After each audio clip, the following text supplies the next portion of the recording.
So, But do you think the lines between low code and pro code is beginning to blur, or is there segmentation, or are we going to have a future where a low code developer can also say, I do pro code?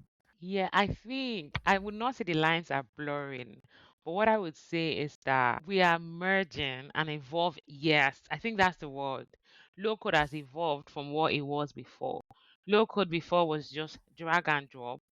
We still do drag and drop now, but now it's enhanced with the introduction of pro code functionalities, with the introduction of multiple AI tools, introduction of even picking up ALM and VS Code. Now we are building Power Apps from VS Code. If you told me that we would have to do VS Code, Power Apps, Canvas apps from VS Code 3 years ago, I'll probably tell you were joking.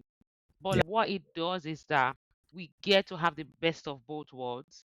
And I think in 3 years, I'm just trying to figure out like 3 years time, what would low code now be called? 3 years time, what would the definition of low code have evolved? Because currently, low code is building without writing a single line of code.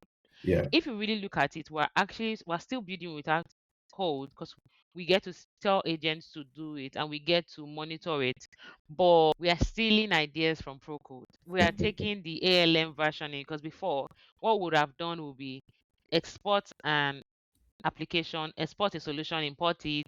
But now we are making sure we are doing for proper ALM process. We're Mm. deploying using pipelines. We are posting and doing pull and push requests on GitHub repository. And it's good. It's what Procore developers have been doing for years. And we get to reap that benefit. So are the lines blurring? No, I think it's still distinct. What we are doing is different from what a Procore developer is doing.